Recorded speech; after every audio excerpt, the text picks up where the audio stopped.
여러분 안녕하세요. 우리한테 정말 익숙한 기도문이 있죠. 바로 시편 67편인데요. 근데 만약에 이 짧은 시 안에 우리가 몰랐던 수천 년 동안 숨겨져 있던 어떤 거대한 메시지가 담겨 있다면 어떨 것 같으세요? 오늘 바로 그 비밀의 문을 한번 같이 열어보려고 합니다. 자, 시편 67편을 보면요. 사실 처음 딱 봤을 땐 되게 단순하고 명확한 기도문처럼 보여요. 풍성한 수확을 주셔서 감사합니다. 또 하나님의 은총을 구합니다. 뭐 이런 마음이 담겨 있잖아요. 하나님은 우리에게 은혜를 베푸사 복을 주시고 이 구절을 딱 들으면 정말 소박하면서도 아름다운 그런 감사의 노래 같죠?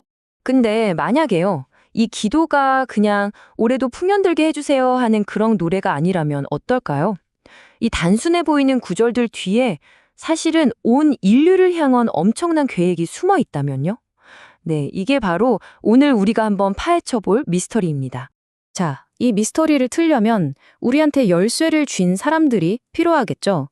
바로 고대의 암호 해독가들이라고 할 수 있는 분들을 만나봐야 하는데요. 그분들이 누구냐면 초기 기독교의 정말 위대한 사상가들이었던 교부들입니다. 이 교부들이라는 분들은요, 그러니까 초기 기독교 신학의 뼈대를 세운 대단한 학자들이었어요. 이분들은 성경을 그냥 읽는 게 아니라 단어 하나하나에 숨겨진 그 깊은 뜻이 뭘까? 이걸 파고들었던 거죠. 자, 그럼 이제부터 이분들의 안경을 딱 쓰고 시편 67편을 다시 한번 들여다보겠습니다. 교부들이 가장 먼저 주목했던 단서는요, 시편의 딱 한 구절에 숨어 있었어요.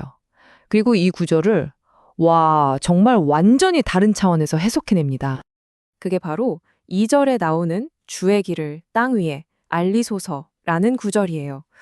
여러분, 주의 길이라고 하면 보통 뭐가 생각나세요? 아마 대부분 하나님이 원하시는 올바른 삶의 방식, 아니면 뭐 도덕적인 원칙? 이런 것들을 떠올리실 거예요. 그런데 교부들의 생각은 완전히 달랐어요. 이분들은 이 길이 그냥 여러 가지 좋은 길 중 하나가 아니라 딱 하나밖에 없는 아주 구체적인 길이라고 봤습니다. 그게 누구냐? 바로 예수 그리스도 자신을 가리킨다고 해석한 거예요. 그러니까 이건 그냥 착하게 살아라 하는 도덕적인 가르침이 아니라 구원으로 가는 유일한 통로에 대한 예언이라고 본 거죠. 정말 대단한 해석이죠. 이렇게 해석하니까 이게 마치 성경 전체라는 거대한 퍼즐에 한 조각이 딱 들어맞는 느낌이 들지 않으세요? 생각해보세요. 창세기에서 하나님이 아브라함에게 약속하셨잖아요. 너를 통해 모든 민족이 복을 받을 것이다. 그 약속이 시편의 이 기도에서는 길이라는 예언으로 나타나고 마침내 신약에서 예수님이 내가 곧 길이다 라고 하시면서 완성이 되는 이 거대한 흐름이 보이는 거예요.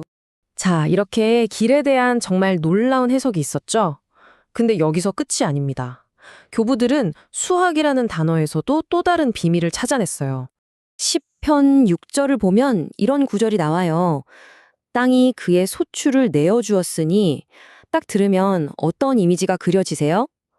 그쵸. 막 황금빛으로 잘 익은 곡식들을 거둬들이는 그런 풍성한 가을의 기쁨이 떠오르잖아요. 하지만 교부들은 여기서 멈추지 않았습니다. 한 걸음 더 나아갔죠. 이분들이 보기에 땅이 낸 소출은 그냥 우리가 먹는 밀이나 보리가 아니었어요.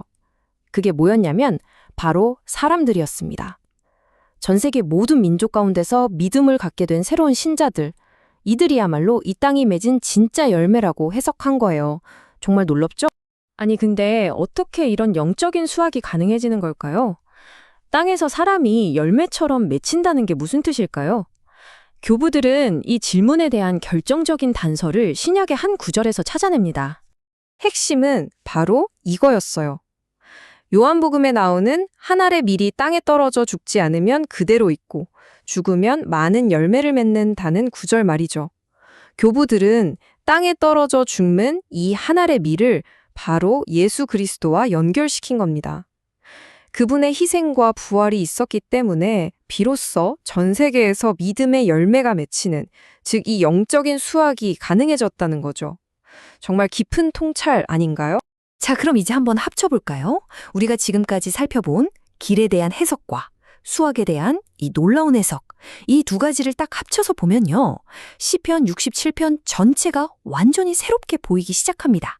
그러니까 이 시편은 더 이상 이스라엘 민족만의 풍연을 비는 그런 노래가 아니게 되는 거예요. 그게 아니라 전 세계를 향한 선교를 노래하는 보편적인 찬송이 되는 거죠. 단순히 물질적인 복을 달라는 기도가 아니라 모두를 위한 영적인 구원을 축하하는 노래가 되고요.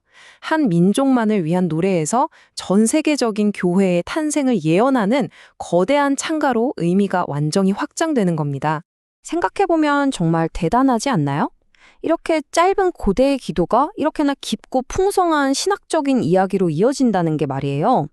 이건 정말 하나의 텍스트가 시대를 넘어서 어떻게 새로운 생명력을 얻고 또 거대한 사상을 피워낼 수 있는지를 보여주는 완벽한 예라고 할 수 있겠네요. 결국 오늘 우리가 함께 발견한 건 그냥 시편 67편에 숨겨진 뜻 이게 다가 아니에요. 더 중요한 건 하나의 글을 어떤 눈으로 읽고 해석하느냐에 따라서 그 안에 얼마나 더 깊고 넓은 세계가 열릴 수 있는지를 우리가 직접 본 거죠. 이 시편처럼 어쩌면 우리가 너무 익숙해서 그냥 지나쳤던 다른 많은 이야기들 속에도 아직 우리가 발견하지 못한 보물이 숨겨져 있는 건 아닐까요?